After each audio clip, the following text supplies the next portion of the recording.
If you're a game master or looking to become one, perhaps you've done some research online about how to build a campaign, and you might have come across the term sandbox style campaign. You might be wondering what that is. Today, in this video, we're going to talk about what a sandbox style campaign is and what makes for a good and dynamic sandbox. And today, I want to use this video to introduce more people to sandbox style games. And I see this as the first video in a series as we kind of dive into and explore what it takes to build out a sandbox campaign and how to run a good one as a game master. So without further ado, let's go ahead and dive into it. A sandbox style game is really all about the open world and letting your players sort of be immersed in the setting and drive their own goals and agendas in it. I think it's worthwhile to contrast it with probably the other most popular type of campaign, which would be what I'm calling the sort of story arc campaign. And that would be something where the game master has this kind of predetermined story that they want the players to explore, like maybe defeat the Lich King. In the story arc campaign, they might start as, level 1, fighting goblins in a village, working their way through the different story beats, and ultimately facing off against the Lich King. In an open world, you might just have the Lich King in the world, but it's totally up to them on if they wanted to interact with it in the first place or not. Now, the Lich King might have his own agenda that ultimately sort of impedes the players, and they might come to a front with them, or they might not. It's totally up to them on how they want to go about approaching that situation. Some video games can kind of lend the spirit of a sandbox style campaign, although imperfectly. I think Elden Ring and Breath of the Wild are great examples of kind of sandbox or open world style play. I say they're imperfect because, of course, they have sort of this end goal in mind, whereas a D&D campaign that's a sandbox doesn't necessarily have an end goal in mind. So it's imperfect, but I think it kind of at least gets the sort of setting in mind where the players have a lot more latitude and creativity to explore the world and go about different ways of approaching that end goal. With a sandbox style campaign, I think there are two important perspectives that we want to consider when defining the sandbox. And that's, of course, what it means to the game master to run a sandbox and what it means to be a player at the table playing in a sandbox. So let's go ahead and dive into the game master's perspective first. As a game master running a sandbox campaign, you are going to be focusing on what I call your nouns in building your setting. You're going to want to focus on your geographical region, the locations within the region, and then your people, your creatures, and your organizations that live within the region. These are your main set pieces as a game master, and these are what your players are going to be interacting with in your sandbox campaign. So you want to give them serious consideration to how they're going to be presented within the campaign.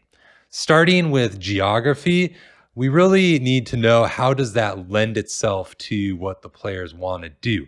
For example, if you have a region that they're in that's more desert based, well, that's going to mean requiring more water and food as they explore out into the scorching sands. If they are in a more island-based region, then perhaps seafaring is a lot more important. And that means winds and navigational concerns, along with you probably want to build a ship combat system. So your geography is really kind of impacting those different procedures that you might need to develop as a game master. Your geography can also shape your weather, which is a fun and interactive element that should be incorporated into your sandbox as the players explore it. Weather can really change the players' plans. It could maybe force them to take shelter in ruins that they wouldn't have otherwise explored and generate different adventures or things like that. For locations, we're talking about ruins, dungeons, and other adventuring locales for your party. You really want to think about tying those different elements into the history of your region. And what's most important about developing your history is about what is it impacting right now that the players can be involved in and interacting with. This you want to tie it to the history, and you also want to tie it to the active factions and creatures that currently inhabit the sandbox. And then lastly, for people, creatures, and organizations that live within the sandbox, you really need to focus on their desires, their goals, and their motivations. And you need to develop their plans and what resources they have available to them. Of course, you only want to focus on the people, the creatures, and the organizations that you think the players are really going to come into interact with and are really going to drive and shape the campaign. They have their own goals and motivations that might clash with what the players want to do, or they might benefit them, in which case they'll either become allies or enemies to the players. Lastly, you'll want to develop your own custom procedural tools for running your sandbox. When the players are given a lot of agency to go and explore what they want, that can lead your game sessions in a lot of different directions. And as a result, you're going to need to be prepared for those unexpected events. Develop or curate a list of random tables that can help you generate content on the fly for your party. List of random encounters, lists of names, procedures to generate small points of interest or dungeons can keep your sandbox flowing and on track if the players go in an unexpected direction. Lastly, but perhaps most importantly, is to develop some strong leads and hooks for your players to bite on, especially early as they're beginning their exploration into your sandbox campaign. I've seen a lot of people talk online about how their sandbox games have failed or fallen flat. And that's because their players are left wondering what they should be doing. You should make it very clear about what they could be doing in the sandbox, even if you need to explicitly keep a list of different hooks or leads for them. While a sandbox game emphasizes player choice, it does not mean presenting them with no choices at all. We'll talk a little bit more about this on the player side in a minute, but just keep these things in mind as you want to develop strong hooks and leads for the players, especially tie them into the factions and creatures that are interacting within the sandbox, and you can go from there and you will be just fine. From the player's perspective, a sandbox really focuses on the free agency of the player characters first and foremost. Players are given a lot of latitude and free choice on which hooks, quests, and aspects of the setting they find most interesting and the ones that they wish to pursue as they play through the game sessions. It's good to set expectations with your players early that they should have a strong sense of goals that they want their characters to follow. The players will need to be proactive in following pieces of the setting that are interesting to them and develop that sense of curiosity and wonder as they explore your sandbox. When setting up your new campaign, it's important that you discuss these topics in your session zero or chats with your players leading up to the campaign. A lot of players are more accustomed to the story arc style campaigns. So if you don't set these expectations, that can leave the players not feeling comfortable with what they should be doing at any given time. And that's where you see the sandbox game start to struggle, especially if you as a game master aren't giving them good hooks to begin with. Lastly, I just want to talk a little bit about how the story arc campaign differs from the sandbox campaign. A story arc campaign focuses on the chapters or acts that a party will play through. The game master has a premeditated idea of where the campaign is going and what the players will try to achieve, at least on some level. Sandbox games will tend to rely more on procedural style play, and the stories will emerge from the events that unfold at the table. For example, if the party encounters a baron's retinue that is decimated on the side of a road, they can check and see if any survivors are left. And if they do, they learn that perhaps a troll with a cobalt chain necklace is has snatched the baron and disappeared into the woods. From there, they could be off on an adventure to rescue the baron, or they could avoid the disaster altogether and move on with whatever current plans they had. And that could all be from a random encounter rolled while your players explore your sandbox. Either way, there could be consequences for their actions further down the line. If they save the Baron, then that Baron might owe them a favor later on. If the Baron is gone, then perhaps someone more sinister takes that title and causes problems for the players later on in the campaign. Always think about the consequences of your players' actions in a sandbox. With story arc based campaigns, you can really focus on the hero's journey and lean into those heroic tropes a lot more. With a sandbox game, they tend to be a little bit more grounded. Your players certainly can be heroic and noble if they choose, but it's not being thrust upon them as heavily as a story arc would probably do.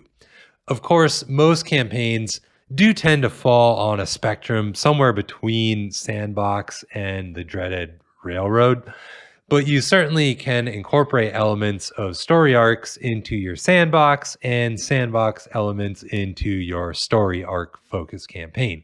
It's not a black and white situation. It's kind of on a spectrum, if you will. Lastly, I would say the preparation of a sandbox game is probably more front loaded. You need to develop your region and your locales well before the game starts. And of course, you can build more as you go, and you certainly should do that. Whereas a story arc campaign, you as the GM will direct the players a lot more, and you only need to prepare sort of what you need next, and while kind of following your outline of events that you want to take your players through. Now that we've talked about what a sandbox game is, I want to leave you with some ideas on what makes a good sandbox setting. We'll be talking a lot more about what makes a good sandbox in future videos, but I want to highlight some ideas here so you can start thinking about them for your own games in the meantime. To me, a good sandbox setting is going to have your well-defined noun. So really think about your geography, your locations, and your NPCs. You're also going to really want to have some strong conflict. Figure out what NPCs and what factions have conflict with each other. What is that conflict? What's the source of it? And how can the players get in there and really muck it up, and start to cause chaos? Of course, as I mentioned, you're going to need good hooks to start the campaign. Ideally, your hooks are going to lure them into the conflict that already exists between the other players in the sandbox. But think about ones that really can get your players to bite and to start exploring your sandbox. You need active player engagement in driving the PC's goals forward. So really make sure you set up and make sure that you set expectations early with your players that they need to make choices and really be involved in driving what they want to get done in the sandbox. And lastly, you as a GM really need to invoke sort of the living world component of the sandbox.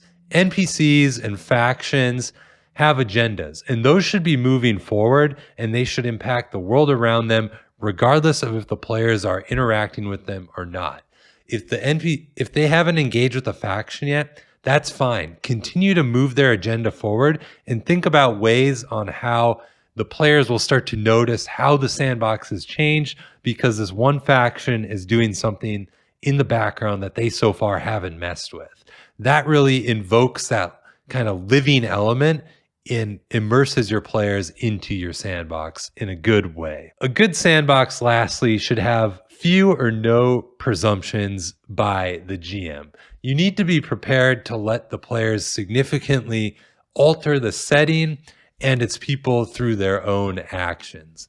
If you cling too tightly to one of your ideas or your vision on how certain factions or things should play out, your players are going to really feel that sort of extra layer of resistance to their goals, and they might become discouraged by it. So, while you have these different agendas and things being moved in the background, be prepared that your players are going to mess them up and their plans are going to change. So just sort of embrace that chaos and don't be too committed or tied to one idea too hardly one way or another. Hopefully that helps introduce the Sandbox campaign, what they are and how they differ from a story arc campaign, and gives you some initial highlights on what makes a good sandbox setting. If you've enjoyed this video, give it a like and consider subscribing to the channel so you'll catch future installments on my stories in how to build out a better sandbox. Thanks for watching, and I will see you in the next one.